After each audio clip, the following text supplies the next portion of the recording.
డబ్బు, అనారోగ్యం, ఉద్యోగం, వ్యాపారం అప్పులతో బాధపడుతున్నారా? మీకోసమే మేనిఫెస్టింగ్ మిరాకిల్స్ 11 days ప్రోగ్రామ్. నమస్తే రమగారు. నమస్తే జయ. రమగారు, విక్రమ బేతాల కథలు చెప్పి చాలా రోజులు అవుతుందండి. పట్టుబదలని విక్రమార్కుడు మళ్ళీ శ్మశానం లోపలికి నడిచాడు, చెట్టెక్కాడు, కళేబరాన్ని భుజం మీద వేసుకున్నాడు. దాన్ని ఆవహించి ఉన్నటువంటి బేతాళుడితో సహా బయటికి నడవడం మొదలుపెట్టాడు. శరీరాన్ని పట్టుకుని ఉన్న బేతాళుడు మార్గాయాసం తెలియకుండా ఓ కథ చెప్తానన్నాడు. పూర్వం విదిశా నగరంలో ప్రదీపుడని ఒక కుర్రాడు ఉండేవాడు. వాడికి అమ్మ, నాన్న, అక్క, చెల్లి, తోబుట్టువులు ఎవ్వరూ లేరు. ఏదో తిరుగుతూ ఉండేవాడు. సామాన్యమైన తెలివి గలవాడు, సామాన్యమైన తెలివి. అయితే ఆ ఊళ్ళో విదిశలో ఉన్న కొంతమంది పిల్లలు విద్యాభ్యాసానికి ఒక గురువు గారి దగ్గరికి చేరుతున్నారు. ఆ పిల్లల్ని తీసుకెళ్లే బండివాడు, ఏరా అబ్బి, ఇలా రోడ్ల మీద పడి తిరిగే బదులు వీధుల్లో పడి తిరుగుతున్నావు, గురువుగారి దగ్గరికి పద, ఏవో 2 ముక్కలు నేర్పిస్తారు, అమ్మ నాన్న లేనివాడివి, 2 ముక్కలతో బతుకుదు కానీ అంటే వెళ్ళాడు. వాడు వెళ్ళే నాటికి ఒక 9-10 సంవత్సరాలు ఉంటాయి, 7-8 సంవత్సరాలు, 10 లోపు వెళ్ళి, ఏముంది అప్పుడు బట్టల వాతలు ఏం లేవు, గావంచ ఉంటే చాలు. ఆ గురువుగారు ఇంకో గావంచ ఇచ్చారు. ఇక అక్కడే ఉన్నాడు. వీడికి మామూలు తెలివి, విద్య నేర్చుకుని ఇంటికి వెళ్ళి ఉద్ధరించాలి, మా అమ్మ నాన్నని చూడాలి, అలాంటి పాయింట్లు ఏం లేవు పాపం. వీడి కమిట్మెంట్ లేదు. జనరల్గా ఒక పిల్లల్ని పంపేటప్పుడు అమ్మా నాన్న బుద్ధులు చెప్పి పంపిస్తారు. జాగ్రత్తగా చదవాలి, 10 ఏళ్ల లోపల వచ్చేయాలి, నువ్వు వచ్చి అక్కకి పెళ్లి చేయాలి, చెల్లిని ఉద్ధరించాలి, నాన్నకు అదేదో చేయాలి, సంసారాన్ని ఉద్ధరించాలి, వంశానికి పేరు నిలబెట్టాలి, ఎన్ని చెప్తాం, మనమే చెప్తాం. రోజు బళ్ళ పంపించేటప్పుడు ఒక మాటలు చెప్తూ ఉంటాం అలవాటుగా. వీడికి అది చెప్పే వాళ్ళు ఎవరు లేరు. దూకుడుగా చదువుకోవాలని తెలియలా. గురువుగారు కూడా వీడికి తెలివి తక్కువ, వీడికి మీద వాళ్ళ నాన్న వచ్చి అడుగుతాడు, రేపొద్దున బియ్యం పట్టుకొస్తాడు, మినపప్పు పట్టుకొచ్చి అడుగుతాడు, ఇలాంటివి ఏం లేవు కదా. ఉన్న పిల్లలతో పాటు వాడు ఓ ముద్ద తినేవాడు. వాడిని యథాశక్తి పనులకే వాడేవాడు. ఎంత పని చేసేవాడు, ఏదో చెప్పేవాడు, 4 ముక్కలు వచ్చాయి వాడికి. ఒక 19 సంవత్సరాలు 18 సంవత్సరాలు వచ్చి వాడు అటు ఇటుగా అక్కడికి వచ్చి 9-10 ఏళ్ళు అవ్వగానే, అరే నీ చదువు అయిపోయింది, ఇంక వెళ్ళిపోమన్నారు. చదువు డబ్బు వచ్చేంత చదువు రాలే వాడికి. కొంచెం లోకజ్ఞానం తెలిసింది, కాస్త ఏదో లొక్క కాస్త డొక్కసుద్ది ఉంది అంతే. ఊళ్ళోకి వచ్చేసాడు, విదిశలోకి. వస్తే పెద్దగా ఎవ్వరూ ఆదరించే వాళ్ళు లేరు, వెళ్ళడానికి ఒక గూడు కూడా లేదు. వాడు అనుకున్నాడు, పక్షులకైనా గూళ్ళు ఉన్నాయి, జంతువులకైనా ఓ గుహలో ఓ బొరియో ఒక కంతో ఎక్కడికో చోట పోతుంది, అది నాకేది ఏమీ లేదు. ఆ ఊళ్ళోనే తిరుగుతూ ఎక్కడైనా భోజనాలు ఉంటే తిని, ఏ చెట్టు కిందో పడుకుని అలా కాలక్షేపం చేస్తుండేవాడు. క్రమంగా వీడికి ఏమర్థమైందంటే, మనిషికి జీవితానికి ఏం కావాలంటే ఇల్లు వాకిలి చెట్టు పుట్ట అక్కర్లా, మాట్లాడేందుకు ఒక మనిషి కావాలి, మనసులో మాట చెప్పుకుందుకు, అంతేగా అని తెలిసింది, అర్థమైంది. వాడు ఎవరైనా నలుగురు రచ్చబండ దగ్గర ఎవరైనా నలుగురు కూర్చుని తనీడు వాళ్ళలే కనపడితే వెళ్ళి అక్కడ నుంచునేవాడు. వాళ్ళు ఏమిట్రా నీకు ఇక్కడ పని, మేము ఏదో మాట్లాడుకుంటుంటే పోవనేవాళ్ళు, మాట్లాడిచ్చేవారు కాదు. ఎవరైనా నలుగురు మాట్లాడుతుంటే కూర్చుని వినేవాడు. మధ్యలో మాట్లాడడానికి వాడికి అవకాశం వచ్చేది కాదు. ఎక్కడికి వెళ్ళినా, ఎక్కడన్నా ఏ సభల్లోకో వెళ్తే వినడం తప్పిస్తే మాట్లాడేందుకు అవకాశం లేదు. భోజనశాలకు వెళ్ళినా కూడా వీడేమైనా ఎప్పుడైనా ఒకసారైనా పావలా ఇచ్చేవాడు కాదు కదా. అవును, మిగిలిన అన్నం తినేవాడు. వాళ్ళు ఏం మాట్లాడతారు, వీడికి చదువు లేదు, ఉద్యోగం లేదు, సద్యోగం లేదు. ఉచిత భోజనశాలలు కూడా ఉండేవి, వాళ్ళతోటి మాట్లాడడానికి కూడా వీడికి అంత చొరబడి మాట్లాడటం రాదు, కానీ మాట్లాడుతుంటే వినాలని ఉండేది. క్రమంగా వాడికి జీవితం విరక్తి పెట్టిపోయింది. ఎవ్వరూ మాట్లాడేందుకు దిక్కులేని వెధవ బతుకు ఎందుకు, అనవసరం కదా అనిపించేసింది. ఎన్ని ఊళ్ళో తిరిగాడు, ఎక్కడా వాడిని ఏట్రా అబ్బాయి నీ సంగతి నువ్వే అలా అడిగిన వాళ్ళు ఎవరు ప్రపంచంలో ఎవడి గోల వాడిది. నీతో నాకేమైనా పని ఉంటే మాట్లాడతా, లేకపోతే ఎందుకు మాట్లాడతా, దారిపోయేవాడిని పిలిచి మాట్లాడం కదా. ఇలా జరిగిపోతుంటే వాడికి ఏమనిపించిందంటే, ఓనాడు వెధవ బతుకు ఎందుకు, చచ్చిపోదాం. ఓల్డ్ మార్గాలు ఆలోచించాడు, ఎట్ట చచ్చిపోవాలి.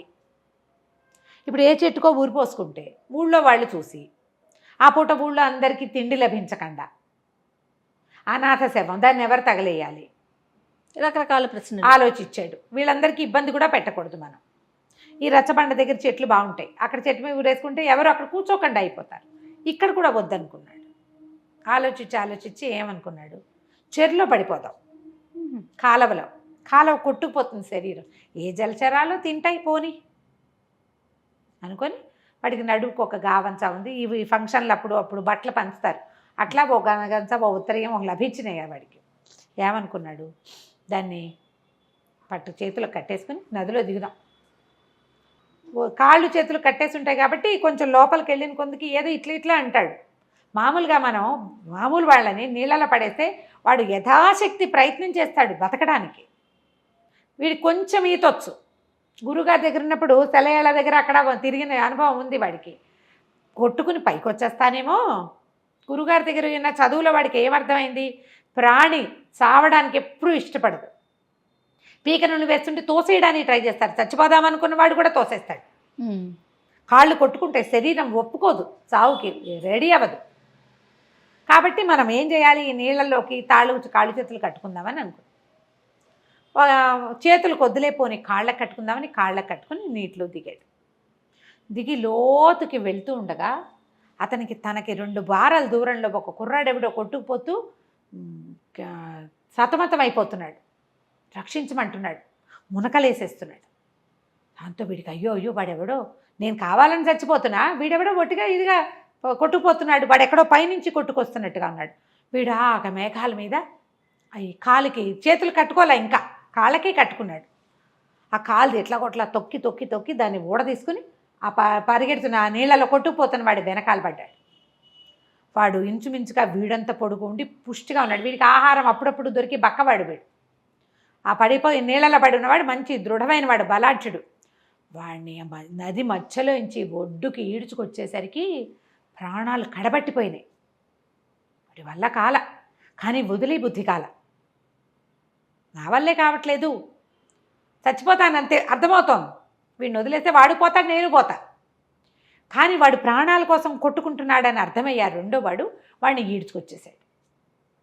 ఈ నది వెంబడి కొంతమంది పరిగెత్తుకుంటూ వస్తున్నారు, సైనికులు లాంటి వాళ్ళు. చిన్నబాబు అని అరుస్తూ. ఎప్పుడైతే ఈ కుర్రాడు, ఈ మన ప్రదీపుడు ఈ కుర్రాడిని పట్టేసుకున్నాడు, ఆ రెండో వాడిని పట్టుకున్నాడో లాక్కొస్తున్నాడో, పైగా ఏంటంటే ఎక్కడ కనపడితే అక్కడే లాక్కొచ్చేయలేరు, ఇంకా ముందుకు ఓ పక్కకు కొట్టుకుంటూ వెళ్ళాలి కదా ఈదుకుంటూ. అక్కడ దాకా వాళ్ళంతా పరిగెత్తుకొచ్చారు.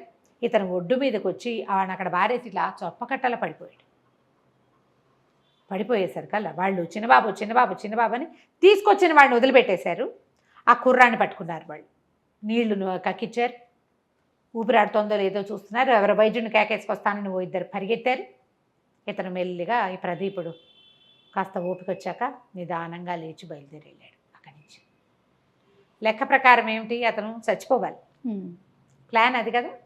కానీ ఇప్పుడు నీళ్ళల్లోకి వెళ్ళబుద్ది కాదు. నిజానికి అంత నీరసం మీద వాడు మళ్ళీ లోపలికి వెళ్తే ఏమిటి, తనకంటే బరువు ఉన్న ఒకడిని నది మధ్యలో ఇంచి లాక్కొచ్చి 10 బారల పైన గ్యాప్ లాక్కొచ్చాడు. ఆ నీరసానికి నదిలోకి వెళ్తే ఈసారి వాడికి ఇదే సత్తు లేదు, గ్యారెంటీగా చచ్చిపోతాడు. కానీ ఏం చేయలే, మెల్లిగా బయటకు వచ్చాడు. కాళ్ళు ఈడ్చుకుంటూ పోయి చెట్టు కింద పడుకున్నాడు. కాస్త ఓపుకొచ్చాక సాయంకాలం అయింది. ఆ దూరంగా ఒక దేవళం ఉంది, దాంట్లో సాయంకాలం గంటలు కొట్టాక ప్రసాదం పెడతారు. వీడు ప్రసాదం కోసం కాళ్ళు ఈడ్చుకుంటూ పోయి ఆ గుళ్ళో బయట కూర్చున్నప్పుడు అతను కనపడ్డారు చాలామంది. సంపన్న గృహస్థు ఒక ఆయన, నేను భార్య, ఒక 14 ఏళ్ల పిల్లవుతాయి, ఒక 10 ఏళ్ల పిల్లవుతాయి, ఇంకో 3 ఏళ్ల వాళ్ళు, 5 ఏళ్ల వాళ్ళు, వీళ్ళు కాకుండా పనివాళ్ళు, బుట్టలతోటి పలహారాలు, ప్రసాదం బాగా దొరుకుతుంది, పళ్ళు గిళ్ళు పువ్వులు తెస్తున్నారు. అంతా లోపలికి వెళ్ళారు సందడిగా. వాళ్ళకేసి చూస్తున్నాడు. నాకు ఇలా కుటుంబం లేదే, ఇది వరకు వాడికి చాలా అనిపించేది. ఇప్పుడు వాళ్ళకేసేసి అలా చూస్తూ ఉండిపోయాడు. వాళ్ళు లోపలికి వెళ్ళారు. లోపల పూజ చేయించారు. పూజ చేయించి మన అర్చకుడు ఉంటాడు కదా, అర్చకుడితో చెప్పాడు, ఇవాళ భగవంతుడి దయ వల్ల మా చిన్నబాబు రక్షించబడ్డాడు. లేకపోతే ఇంకా కాసేపు ప్రవాహం సముద్రం వైపు గనక వెళ్ళిపోయి ఉంటే పిల్లాడు కూడా దొరికేవాడు కాదు. ప్రాణాలు కడపట్టినాయి కానీ ప్రాణాలతోటే దొరికాడు. ఎవడో మహానుభావుడు పిల్లవాడిని సేవ్ చేశాడు. అందుకని ఈ రోజున అబ్బాయి పుట్టినరోజుగా భావించి వాడు బతికొచ్చాడు కాబట్టి ఇదంతా భోగం చేయిస్తున్నాము అని ఎన్నో లడ్లు, ఎన్నో స్వీట్లు, ఎన్ని రకాలో దేవాలయానికి 1 ఎకరం పొలం రాసిస్తున్నానని చెప్పాడు తండ్రి. ఇంతలో పని వాళ్ళు బయటికి లోపలికి తిరిగి ఒకడు పరిగెత్తుకొచ్చి పొద్దున్న చిన్నబాబుని రక్షించిన ఒక అతను కనపడ్డాడు కదా, అలాంటి వాడే ఒకడు వాకిట్లో కూర్చుని ఉన్నాడు. సేమ్ అలాగే పోలికలో కనపడుతున్నాడు. అతను అవునో కాదో తెలియదు.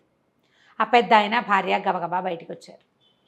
బాబు ఎవరినైనా నువ్వు పేరేమిటి, నువ్వు ఎక్కడ చదువుకున్నావు, ఎవరి పిల్లవాడివి అని అడిగారు. ఎవరు లేరండి, నేను ఫలానా గురుగారి దగ్గర చదువుకున్నా, నా పేరు ప్రదీపుడు, మాది విదిశానగరం అంటే, చెప్పారు. బాబు నువ్వు పొద్దున్న ఎవరినైనా రక్షించావంటే, అవునండి నదిలో పిల్లవాడు ఒక కుర్రాడు పడిపోతే నేను పట్టుకున్నాను, కానీ ఆయన వచ్చి కాళ్ళు పట్టుకున్నాడు, ఆయన ఏమగన్నదో నీ వల్ల మా పిల్లవాడు బతికాడు, 25 ఏళ్ళు చేతికి అందొచ్చిన కొడుకు నదిలో గుర్రమించి నదిలో పడిపోయాడు, అతనికి ఈద రాదు. వాళ్ళు వెంటనే గబగబా లడ్డూలు ప్రసాదాలు అన్నీ పెట్టి ఇక ప్రదీపుని తీసుకెళ్ళిపోయాడు. ఇంటికి తీసుకెళ్ళి మా అబ్బాయి చాలా ఏడిచేస్తున్నాడు మధ్యాహ్నం నుంచి, నన్ను బతికిచ్చి వాడు ఎవడో చచ్చిపోయాడేమోనని భయపడుతున్నాడు, నువ్వేమయ్యావో మా పాలేళ్ళేమో పని వాళ్ళు చూడలేదు సైనికులు. మధ్యాహ్నం నుంచి మా అబ్బాయి అన్నం కూడా తింటలేదు, ఏదో కాస్త ద్రవం పుచ్చుకున్నాడు, నన్ను రక్షించిన వాడు బతుకున్నాడో లేదో కనుక్కోండి, లేకపోతే వాడి బతుకు నేను బతకాల్సి వస్తుందని ఏడుస్తున్నాడు అని తీసుకుపోయారు. ఆ అబ్బాయి కావలిచ్చుకున్నాడు, నీ వల్ల నేను బతుకున్నాను అని చెప్పి మాతోటే ఉండు అని ఉంచుకున్నారు. 6 నెలల తర్వాత వాళ్ళ పెద్ద అమ్మాయిని ఇచ్చి పెళ్లి చేశారు. ఆ కుటుంబం ఇతని కుటుంబం అయిపోయింది. ఈ కథ చెప్పాడు భేతాళుడు. చెప్పి, రాజా మార్గాయాసం తెలియకుండా కథ విన్నావు కదా, చచ్చిపోదామనుకున్న ప్రదీపుడు ఎందుకు మళ్ళీ రెండో అవకాశాన్ని వినియోగించుకోలేదు? ఆ కుర్రాన్ని తెచ్చి బయటపడేశాడు, పోయి నదీ ప్రవేశం చేయొచ్చుగా, పుసుకుని పోయేవాడు అంత నీరసం మీద, ఎందుకు చేయలేదు అంటే రాజు చెప్పాడు, తన జీవితానికి ఏ ఉపయోగము లేదనుకున్నాడు ప్రదీపుడు, కానీ తను ఒక ప్రాణాన్ని రక్షించేసరికల్లా ఎవరినైనా రక్షించడానికి ఏ బంధము అక్కర్లేదు, బతికి ఉండడానికి బంధమే అవసరం లేదని అర్థమైంది. బతుక్కి బంధం ఎందుకు, మనం కల్పించుకుంటాం. ఇప్పుడు వాడెవడని వాళ్ళ అమ్మగన్న కొడుకుని వీడు ఎట్లా రక్షించాడు, తల్లి ఎట్లా ప్రాణం పోసిందో ఇతను అట్లా ప్రాణం పోసాడు కదా, నేను ఇది చేయగలను, ఈ ప్రాణమే గొప్పది అని భావించి ఇక చచ్చిపోకూడదు అని నిర్ణయించుకున్నాడు. అతనికి ఎప్పుడైతే బతుకు మీద తీపొచ్చిందో అతనికి బతుకు దగ్గరకు వచ్చింది. ఆ తర్వాత జమీందారులో లోపల పెద్ద ఉద్యోగంలోనే చక్కగా ఇంటల్లుడుగా హాయిగా స్థిరపడి ఉంటాడు అని చెప్పాడు. ఎప్పుడైతే మౌనభంగం అయ్యిందో భేతాళుడు రైమని ఎగిరిపోయాడు, నువ్వు మౌనభంగం చేసావు కాబట్టి మళ్ళీ కలుద్దామని చెప్పేసి వెళ్ళిపోయాడు. కథ కంచికి మనం ఇంటికి. నమస్తే రమ్మగారు. నమస్తే జయ.